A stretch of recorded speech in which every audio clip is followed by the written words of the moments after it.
BJP మధ్య బలమైన రాజకీయ సంబంధం ఉందని కాంగ్రెస్ నేత శ్రీనివాస్ ఆరోపించారు. ఈ రెండు పార్టీలు పరస్పరం సహకరిస్తున్నాయన్నారు.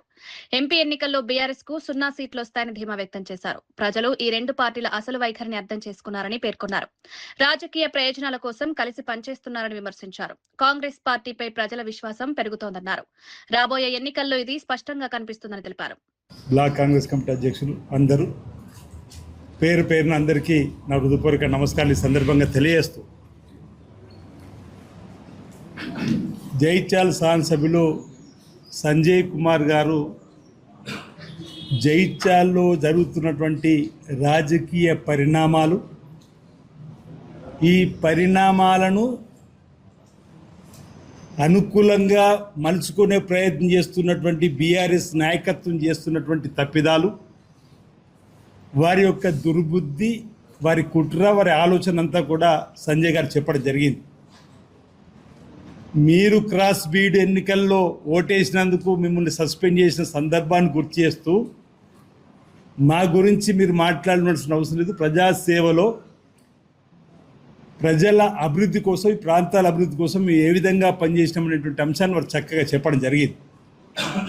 సరే, మళ్ళీ వారు చెప్పిన అంశాల జోలికి నేను వెళ్లకుండా, ఈరోజు క్రాస్ ఓటింగ్కు పాల్పడినందుకు ఇదే బీఆర్ఎస్ పార్టీ నుంచి సస్పెండ్ చేసినటువంటి వాళ్ళు మంచోలేరు. మీ పక్కన కూర్చోండి కిక్కు నవ్విన చెప్పండి, కిసుకు నవ్వినట్టు వారు ఒకసారి పునరాలోచించుకోవాలి.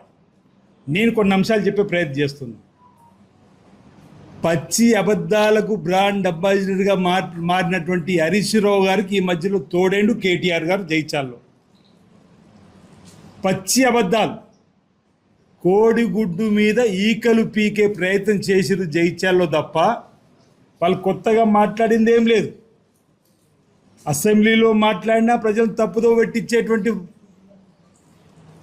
బయట బహిరంగ సభలో మాట్లాడినా ప్రజలు పక్కదో పట్టించేటువంటి మాటలే తప్ప ఏ ఒక్కటి ప్రజలకు ఉపయోగపడేటువంటి ఆలోచన కాదు. వారి ఆలోచన అంతా కూడా దుర్బుద్ధితోనుంది. ఎప్పుడు అధికార పీఠంపై ఎక్కాలని, అసలు మేము ఎందుకు ఓడిపోయినామనే ఆలోచన వాళ్ళు ఇప్పటికిక్కడ చేస్తలేరు. ఓడిపోయిన 2 రోజుల నుంచే ఇక ఈ ప్రభుత్వం ఉంటుందా, కూలుద్ది కాలుద్ది, ఇక మేము ఎక్కుతాం గద్దెనెక్కాలని. వాళ్ళ యావంతా కూడా మళ్ళీ గద్దెనెక్కాలి, ప్రజాస్వామ్యను దోచుకోవాలి. 2014 ధనిక రాష్ట్రం అన్నాడు కేసీఆర్.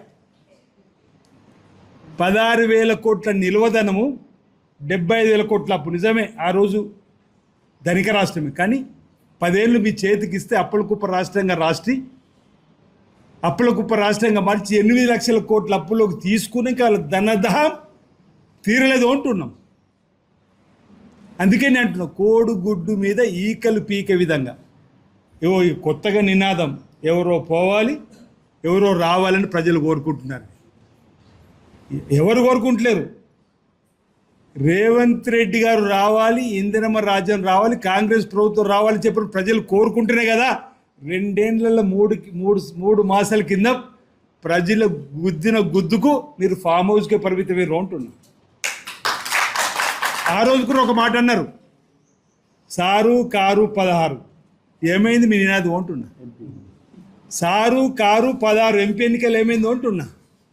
మళ్ళీ ఎన్నికలప్పుడు ఒక పాట, సారే రావాలంటున్నారే కారే రావాలంటున్నారని. ప్రజలు గుద్దిన గుద్దుకు ఏమైందో అంటున్నా. ఫామ్ హౌస్గా పరిమితం కాలేరా మీరు? ఆ తర్వాత జరిగిన పార్లమెంట్ ఎన్నికల్లో గుండు 0. అరే మీరా మాట్లాడదంటున్నా. ఆ నినాదం ఎక్కడుందో అంటున్నా.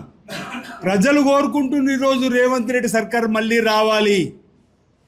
ఈరోజు మాకు రైతు రుణమాఫీ చేసిండు రేవంత్ రెడ్డి సర్కార్, ఇందిరమ్మ రాజ్యం అని మళ్ళీ రావాలని కోరుకుంటున్నాం. 200 యూనిట్ల కరెంటు ఉచితంగా ఇచ్చిండు, మళ్ళీ రావాలి రేవంత్ రెడ్డి ప్రభుత్వం ప్రజలు కోరుకుంటున్నారు.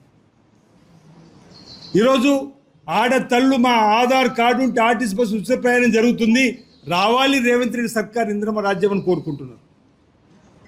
అరే మీరు డబుల్ బెడ్రూమ్ అన్నారే, ఒక్కటి ఇవ్వలేరు. వీళ్ళు వచ్చిన తర్వాత నియోజకవర్గం